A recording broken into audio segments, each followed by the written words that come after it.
Hello, Hofstra fans, and welcome to the 2020-2021 edition of the WB Mason Coaches Report. My name is Rachel Vogel, and joining me today is the head coach of the Hofstra women's basketball team in her second season, Danielle Santos Atkinson. Coach, how are you doing today, and how have you been throughout this whole quarantine? I am doing well, thank you. Excited tomorrow to get rolling with our first game. Quarantine has been obviously for everybody a double-edged sword, I guess you can say. We've been able to spend the extra time with our family and during the shutdown time, but we've also been away from basketball for so long. And so excited about tomorrow. My family, fortunately, has been healthy throughout this whole time. And so very thankful and grateful for that. But again, just eager and excited about tomorrow's game. As you mentioned, tomorrow season opener against Army. What are your feelings heading into this game? Very, very excited. It has been a long time since we've been on the floor and since we've been able to compete.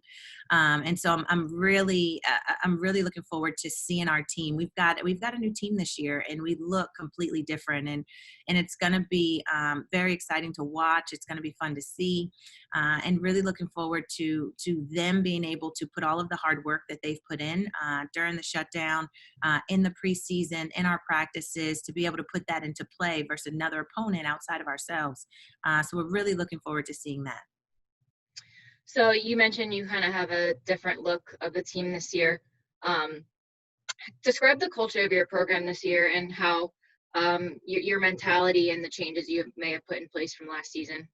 Yeah, I mean, going into this year, obviously, with everything going on, our attitude coming in is an attitude of gratefulness, and so we are very, very, very thankful that we have the opportunity to first and foremost get out here and be able to play basketball. After that, we want to being appreciative of that opportunity to be able to play. We want to be one of the hardest working teams on the floor. And so our team is going to be very blue collar.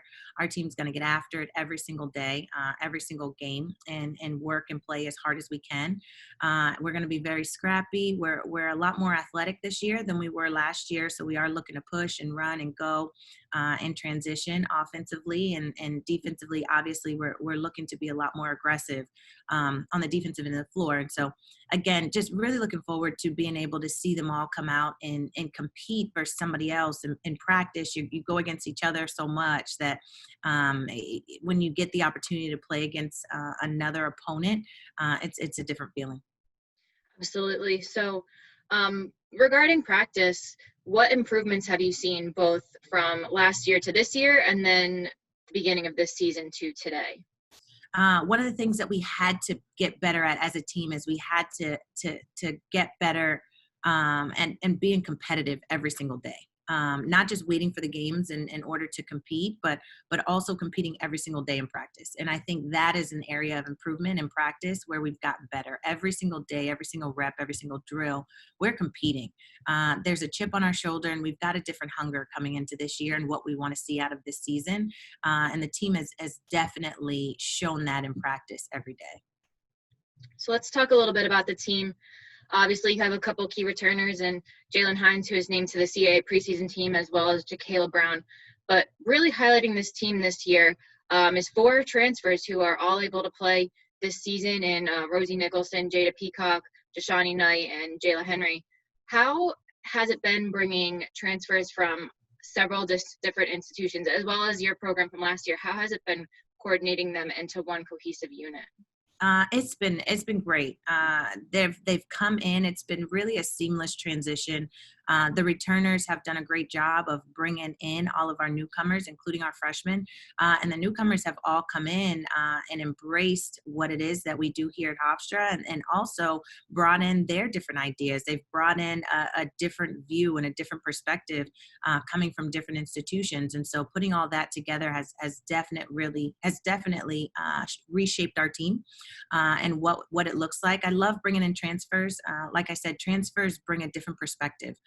They've been somewhere else. They've done things a little bit differently, and they've seen things done differently. And so it's great when you have transfers come in because they bring their own perspective, and it changes the team. And I really like that about the transfers that we've brought in. They've brought in some leadership. They've brought in a different level of work ethic and tenacity, along with what we have coming back, and it's been a great mix. And the team is really gotten better because of it.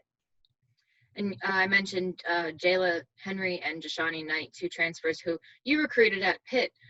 What is it like, Ben, training them throughout this preseason? And what is it also like having now Jayla for 2 years, now she can play this year? Yeah, no, I was very fortunate to be able to coach them at Pitt. They were part of that team, when we got there, and really, really good players. Having them come here, it's different because I had the relationship with them prior, and we were both at a different institution. And so now coming here and being able to work together, as I said, those transfers bring a different perspective, but also the relationship that I had with them previously brings a different trust factor, and them knowing who I am. And so it's been absolutely phenomenal having them, the chemistry that they have amongst each other, having played together already at Pitt has been great. And so I've really enjoyed having them here and a part of our team. And I think our players on the team have enjoyed having them as well.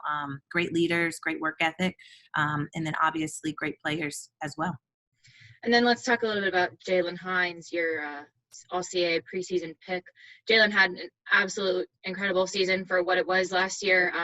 She put up some big numbers. She had her first 30-point game. She had several 20-10 games, bunch of double-doubles. Talk about how you've seen Jalen improve this past season, because I know when I've spoken to her, she feels that her game has improved tremendously over quarantine. She mentioned she was working hard at home, getting creative with ways to get better. But talk about what you expect to see from her. Yeah. I absolutely enjoyed watching Jalen grow last year. I think as a player, her maturity level grew throughout the season. Her confidence grew throughout the season. And just being able to see her really reap the benefits of all the hard work that she put in out there on the floor was great to see. She works very hard. She's very she pushes herself. She's very self-motivated. She wants to be a very good player. And so she pushes herself to do that every day. And so during the quarantine, as you mentioned, she worked extremely hard, not only to stay in shape throughout that time, but also to grow her game. A lot of people worked in that time to maintain, and because it was tough. You don't have a gym, you didn't have a basketball court, but she, like you said, got creative, and she didn't only work to maintain where she was, but she also worked to stretch her game in different areas. And so when she came back, she was ready to go. It was as if she hadn't missed a beat. And that was great to see. Going into this year, I was very proud of the acknowledgement of the season that she had this year, going in this year being a preseason pick, because she's worked for it and she's earned it. And so I'm anxious to see, what she's going to bring this year, because I'm excited, and I think it's going to be really great for our team, for her to step up not only as a leader but also on the floor, continuing what she did last year, and leading our team offensively as well as defensively. And finally, just after your first season, it didn't really go the way you wanted, but I'm sure you learned a lot of things, both about yourself as a coach and both about your coaching philosophy and your coaching style. Maybe just give me a couple quick hits on what you may have learned this past season that you can apply to this season. Yeah, we continue to talk about that as a team. We knew last year we were going to be building a foundation, and that had to come first and foremost, to have the success and the longevity that we want to have in this program. And so for us, it was all about building that foundation last year, creating and continuing to develop our culture as we move forward to get better, not only on the floor, but off the floor, and then also develop our skills individually. I think throughout last year, we definitely learned a lot about our team, not only individually as players, but what the team needs as a whole. And I think in going into the shutdown, that gave us great time to work on some of those things. Building our chemistry during that quarantine time was something that we really needed to do, especially with having so many new players coming in and joining our team. And so we were able to do that. Really were able to dig down and get to know these players on a different level and develop the relationships that are necessary to be able to coach them every single day. And so for us in that time, that was really important, and continuing to do that now, that's something that never ends and doesn't end. So continuing to build those relationships with the players, definitely helping them to understand the level of that you have to work every single day, how you have to compete every single day in practice. And so I think that was something we also learned from last year, was the competitiveness, that competitive spirit that we have to have in practice. And I think coming into this year, they have definitely changed that and doing that. Philosophically, I think we've been able to bring in a little bit more athleticism, and that leans towards, I think, my philosophy on the floor, my basketball philosophy, and how we want to play. And I think we'll be able to see a little bit more of that this upcoming year. And one last question, with the way last season went, a lot of your opponents and, just anybody really may be having doubts or maybe doubting you this season, doubting your success. So what would you say to those who may be doubting you, and how can you prove them wrong? Yeah, we don't mind coming in as the underdog. That is the way that we are going to work this year. We've got a chip on our shoulder. We've got some things to prove, and coming in as the underdog is totally fine with us. We are going to come in every single game to compete, start to finish, and we're going to work for everything we get this year. And that's the mindset we have coming into this season. We want to, and we're willing to work for every single thing that we get this year. And we're going to leave it all out there every single time we have the opportunity to step out on that floor. Right, Coach. Well, I guess tomorrow is the day you've been waiting for since, what was it, March 11th, 12th? Yeah. But, you worked hard. You're here. Season opener is tomorrow at Army, followed by a big game on Sunday at Pitt, where your previous stepping grounds. Mm-hmm. But, Coach, I wish you the absolute best of luck this weekend. We can't wait to see what is in store for the Pride this season. And I will be speaking with you soon. All right. Thank you. Thanks, Coach.